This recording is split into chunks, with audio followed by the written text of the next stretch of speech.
大家好. Wow, that last clip that I did on how to develop an adult handwriting style in Chinese and Japanese characters, or we call it 行书, seemed to have really hit the spot with a lot of people.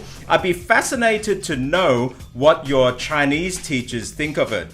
I think for beginners of Chinese, being aware that the stroke orders that you're learning, while important, actually later on are going to change as you develop a more mature style of handwriting, that's really going to help you sort of not just get locked into that. If you are beyond a beginner, well then I would say start really learning these now, because they're going to help you just get the language into your muscles. It's not just about your vocal muscles, but actually your hand muscles. And remember, you know, it's like that pull back. You want to start developing these muscle memory. So every time you write Chinese, you speak Chinese, your whole body becomes that language. So what I've done is I've gone through my books and I've thought about all the characters that I think are really peculiar or curious or essential character shapes, different stroke orders that I would have wanted to learn from the get-go. Over the years, I've accumulated so many resources that have really helped me understand this, but the thing is, very few of them are in English, and very few foreigners, I think, will actually get access to this kind of stuff. So you could go through your whole life not realizing that there are different stroke orders, or there are actually different standard shapes for these characters that you've learned. So today I have over 30 for you. These are radicals, so the components that we see maybe on the left, right, top, bottom of a character that will be perhaps a meaning component of the character.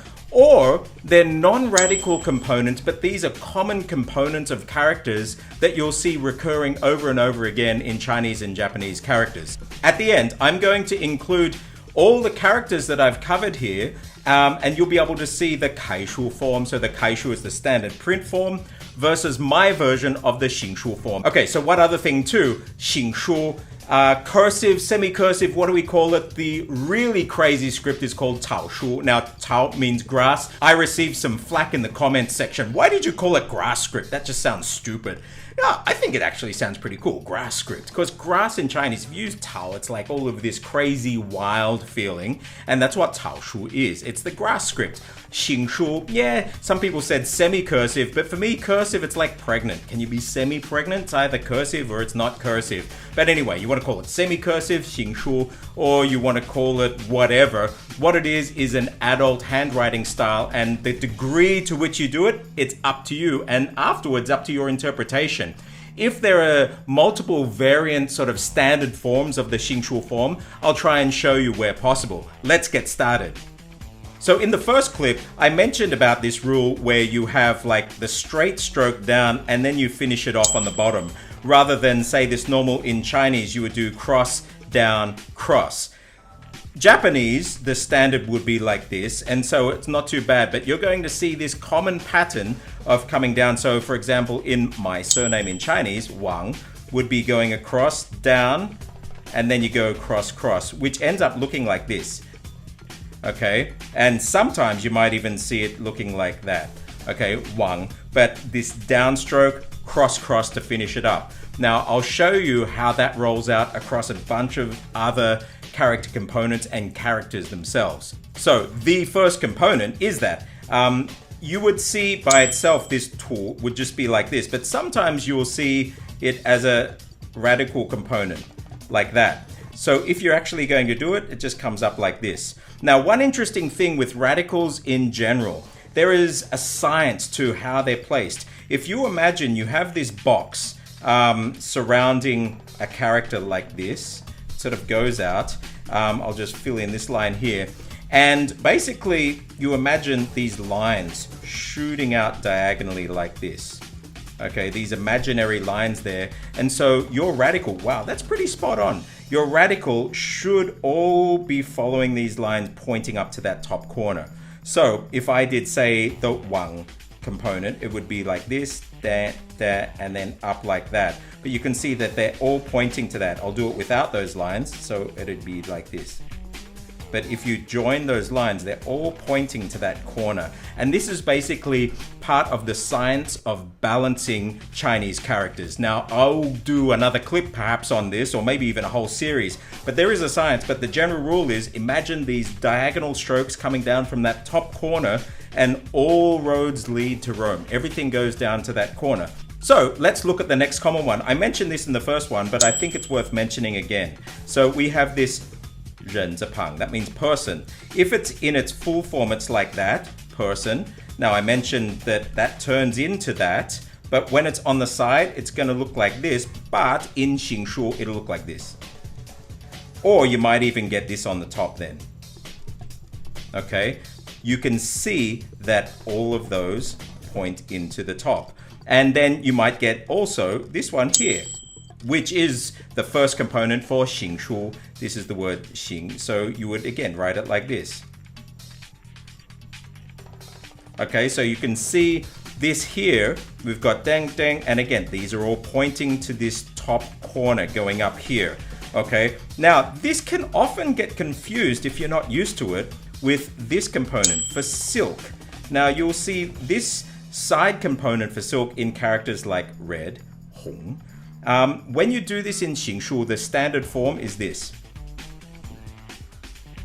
Okay, pretty crazy, huh? So if I was writing the word red, it'd be like that. So I'll do it once again. So instead of you coming down like this with these 3 dots, which means silk, you basically, and you'll see it basically like a squiggle. There is a big one, a smaller one, and then a tick at the end. And again, all of these are pointing up to that top corner. So if I wanted to write the word red, okay, it's pretty, but you can get the idea. You get this, the thing to look out for is big, middle size, and then tick going up. Not to be confused with this, okay, which is that one there. Now, the next one, we have sandian shui. So we have water. So normally you would know that water would be these things. Now, when you're actually doing it as 3 dots, notice that they actually arc out like that. Okay, and again, if you follow that, that's going to shoot back up there. But that turns into this. Okay, and then that could also turn then into that. So if I was writing the word for, say, alcohol, the full form in Kaishu would be this. Okay, bang, bang, like that. But if I was writing it in Xingshu, and that could just turn into this. Okay, so you can get all of those 3 forms, depends how crazy you want to go, but that is actually pretty normal. So the next one we learnt in the last clip, this one for hand. So that's the standard hand component. And I mentioned, say, for the character wo, meaning I, you'll see that form of shou. However, this pattern here, you're going to see recalling. So another similar one is this for foot or to walk. So this is zhou, to walk. You'll see this as a side component in other characters like this, but when it's in Xingshu form, something crazy happens. Watch this. Okay, that is the Xingshu form of zhou. Let me do it again. And then that would lead up to whatever the next bit of the character is. And this is a common trait. If you've got something like that, another one for foot might be this, which you see by itself looks like that, but as a side component would look like this. Da, da, da, and going up, which can turn into this. All right? Pretty crazy, but if you did that as a foot component, people wouldn't think, yeah, okay, that's fine. It's not going to look strange. But you need to make sure that the overall picture of your writing has this standardization of whatever your style is. If it's all mixed up, it's going to look weird. Another one that you see, so for example, fire, the normal stroke order would be that. You see it as a side component like that. However, when you're writing it, one, and that would be the standard one. If it's leading on to something else, it would be like this. And then leading up to whatever it is. So, for example, that. Okay, that would be this character here. So So you can see again, you're getting this down, bang, kick. This is a common pattern. Practice that. You'll see it in many, many different characters. You even see it in other components. So for example, the word jiu, you'll see this character here. In this character, this bit becomes that. So watch this. You go down, up, and then this comes around, and then that's it. So that is jiu, meaning like 就是, it then is. So we saw how that extended out. Another one where things will extend out, for example, we have this common word 是, meaning to be. See this bit here? If you actually looked at it and you're thinking, how could I start to economize on strokes?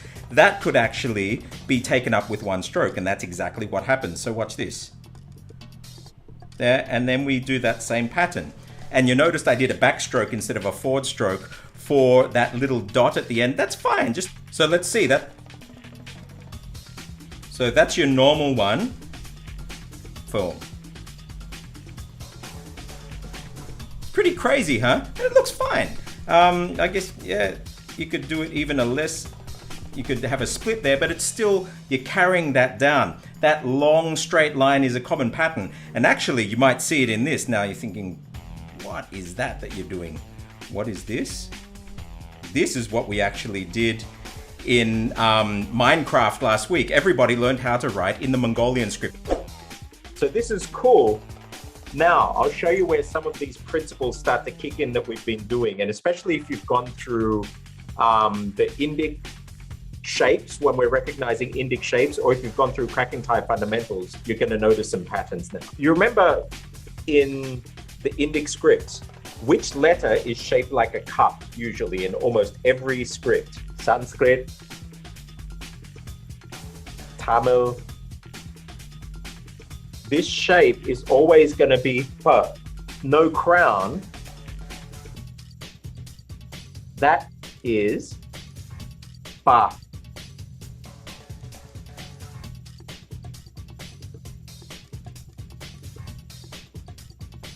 So is that the bow? That actually says manzu, but you can see again, there's this beautiful aesthetic value of having like a common vertical, they call this the spine in the Mongolian script, which we learn about in Minecraft. But you can see this beautiful vertical aesthetic. It comes up in so many scripts and I really like it. And so what I'll do is if I look at a character, I'll try and see what flows of patterns or shapes can be in there and I'll build it around that. So speaking of straight lines and changing stroke order, you might know this side component. Now there are a couple, so you might get that, that, or that. This one here. So this side component here comes, of course, from that E. When you do this as Xingshu side form, it turns into this. You come down first and then up to whatever it is. So here's an example that you would probably all know. Okay, that is fu, like fu dao. So you get this bit going across first, then up, which is different. If you're writing it in Kaishu form, you'd actually be doing that bit first, and then you'd go up. Here's some more where the joining bits change. So you might know this is a common component in many, many characters. When you write that in Xingshu, you'll see it come down like that. Now notice, one, the join is at the opposite end. Two, see how in the Kaishu form you're getting the arc going this way, but what happens, you actually get this bowing go the other way. So if I wrote the word, say, ho, it'd be like this. Da, da, da. Okay, you can see the bowing going the other way. That's very normal. In the same vein, you get this one, meaning like a door. When you do that in Xingshu form, it turns into that. And it follows the same rules. Now, this next one is an interesting component. Just by itself, or meaning like a little bird, you don't see it that much just by itself, but you see it as a super common component in many characters. Now look at the components. We have zhenzapang, so a person on this side, and we have this thing on the right-hand side. When you wrote it, now you might think it might be something like this, and then that, which if you followed the rules would be this, that, going down, and then finishing the cross sections off. However, you get this form of it that ends up looking like this, going down which then turns into this. Okay, and so that becomes the standard. Actually, I think in Japanese, you'll get something like this as the standard form for that component. However, in Xingshu, this would be the normal form for writing that. So if I wanted to write the word for who, so you've got that bit of it there, that would be very normal to see that there. Next one, this is a character that you should all know and love. New for woman. When you see it on the side, you'll see it elongated a bit like that. And if you actually write it in Xingshu form, you'll see it starts to get narrower and smoother. And this is actually where me came from in Japanese hiragana. So you come down like that, and then it comes around. And you'll often see this bit here might straighten out a bit and come across. So coming down, bang, and around. But it basically follows that note that I'm still all pointing up to that corner as I should be. Into some more ambiguous forms, we have this one here. It's a very common component to stand up straight. If it's in the side, you'll see it down there. So again, that's pointing up into the corners, but you would write it like this. Okay, so if I did it by itself, this character here would turn into this. Okay, and it looks just like a bunch of squiggles going across there, but that is the standard form. As Busho character, it's like that, and that almost kind of looks like that. So you've got to train your eyes in, and you'll start getting used to seeing the overall shapes of the character. Now this next one is interesting. So, 草字头. So this is grass on top. In Fantizi, you'll see it as two crosses like that. If you're going to do the Taoshu script of that, or the Xingshu script, you'll see it go like this in one stroke. Okay, if you're going to do the Jianti version like that, you'll see probably this version of it. You could see that also in the Fanti version, so you get to choose. So you can either do this, or you can do this. Either way will be fine. And then we get this one, so doors opening up. So this is men, and often you'll see like maybe something like wen with a mouth in between the doors. The normal stroke order is like this, okay? Going there. What happens when you're writing it fast? You'll come out like this, coming around, down, down, and down like that. Let me do it a little faster for you. So here we go, bang, bang, and down. That is where we get the actual Jianti form of men, which is this, there, and there. It's basically coming from the Xingshu or the Caoshu form of the Fanti Zi. So writing it fast would just be there. It's pretty much the same thing. Now, this is one of the most common forms, so you're going to want to remember this. This yo here, you'll see in Kaishu is written like that. When you write it in cursive form, it turns to that. And basically, anytime you see this yo or crossing line pattern, you can just do that. So, for example, in the character wen, this is the normal character for wen. It turns into this. Okay? That is very, very normal, and you're fine doing that for wen or anytime you're going to see this shape in a character. Now, another interesting thing that happens, for example, if I get this gu, meaning old or ancient, you see how this one, it's sort of, I'm jumping from this, but then I've got to jump across to this one again. In Xingshu, we basically can just do that and join it onto one to make it easier. Okay, and then it goes across. Notice also there's like this exaggeration of the heng stroke here. It's really stretched out, and you'll see that in things like, for example, the number 7. 7 comes across like that, and bang. And in the number 7, you'll see this very small kick coming back. That's very common. Another one you would see that in is in, say, this word, in Kaishu, this bi, meaning to compare. Two people sitting, comparing against each other. Watch what happens in the Xingshu form. I come up, bang, and then like that, and you get this kick again. All right, even in the word for north, like Bei in Beijing, you get the same thing happening. Okay, you get this kick. this little kick is a very common component. So in the number 7, bang, that is 7. The kick is coming in. That's like that muscle whiplash that I mentioned in the first clip. If you haven't seen that clip, go back and see it because it gives you all of this foundation that we use to write all of the characters that we've done today. And so finally, I just want to show you with these components then how they all come together. So there's this one character in Chinese. If I wrote it in the Fanti form, it'd be like this. Okay, coming across. This is Hua, okay, so Hua meaning glorious or Huaren, so referring to say basically Chinese people. The Jianti form would be something like this, I think, bang, that, coming across, okay. So think, how the heck am I going to do that in the Xingshu or cursive form? Well, we break it into components. What do we have? We've got the grass top, so I'm just going to choose this.